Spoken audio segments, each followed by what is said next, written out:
فيها هب فلوس. هب هب اسمعوا. وحط فيها فلوس ياسمين، وحط فيها الفول. كنا زمان بنعمل كده، وتحط شمعه بس. ايه جو الهنود ده بقى؟ بس ما اعرفش انها تحط بيضه وزبادي والكلام ده. وام وليد تجيب لك عود جرجير تقول لك عشان سمكه تبقى خضراء. ايه ده ايه ده إيه ده؟ انا سمعت كلام عملتها، بس اسمها زي هبدا قوي. يا بنتي انا حاسه ان الحاجات دي مش حلوه. لا وتقول لك ايه تحطي مصحف وعليه السكينه وينام جنبهم. ايه وخلي انا حاسه انا جعله. كوميديين يا ياسمين. النت فصل. لا فصل في تليفون. لا هو بيحكوا بيه. لا مش عليه. عندك مكسب يا ياسمين خالص. نكسب عندك شنطه بس فوق. الحاجات دي مش حلوه. بيقولوا لي حطي المصحف عليه سكينه ونامي الواد لحد الصبح. ايه ده؟ تخاريف والله.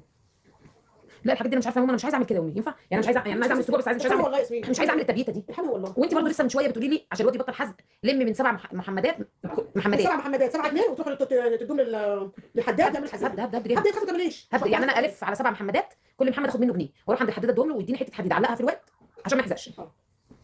انت عارف تقول لي لا يا جدعان طب حته محمد دي صح ولا غلط؟ صح يا بنتي. طب قولوا لي بس قولوا لي بتاعت محمد دي احمدات وقعدوا يقولوا لي كده. الناس بتقول ده حرام قوي. هبل. انا ما كنتش بحط لها بصراحه بدعه. بيقولوا لك الحزق ممتاز للطفل اصلا. اصل اي طفل بيحزق ده. ايوه احمد ما ينفعش. لا محمدات. طب دلوقتي افرض انا في بلد مثلا مش مصريه اجيب محمدات منين؟ مين؟ محمد كل حته حاجه الزبادي، حاجه الزبادي والبيضه دي غريبه. لا وتحطي بيضه مسلوقه وتحطي زبادي. لا الحيوانات دي انا مش هحبها. الزبادي والبيضه انا ما اعرفش. لا هي مواليد بتحط اي حاجه في وشها. لا مش هعمل كده يا بنت خالص.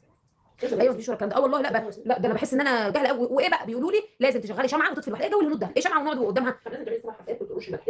رش الملح ده بقى ايه عادي؟ رش الملح يا ستي عادي. رش الملح من زمن الزمن. طب رش الملح زي بعضه، لكن ان انا والهون من زمن الزمن يا ياسمين. الهون لا الهون والغربال تحط برضه حلوين كده. كل ده اساسي. يا نهار ابيض مش اساسي يومي. انا ما عنديش رزق ولا دقيق ولا بيجي. طب ايه بقى السبع حبات اللي هم البقلاويات دول يا ولاد؟ ده بتشرب ياسمين.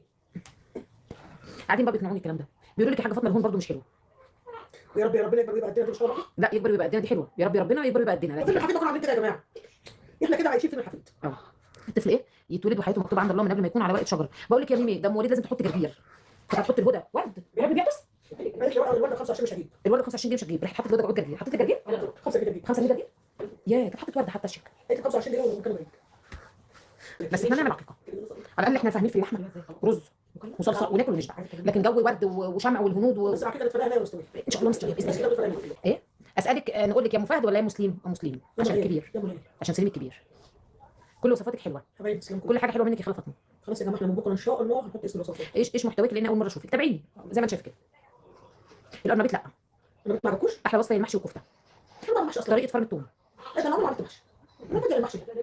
المحشي بعمله باخد وقت اسبوع عشان اعمل محشي. فاكر المحشي.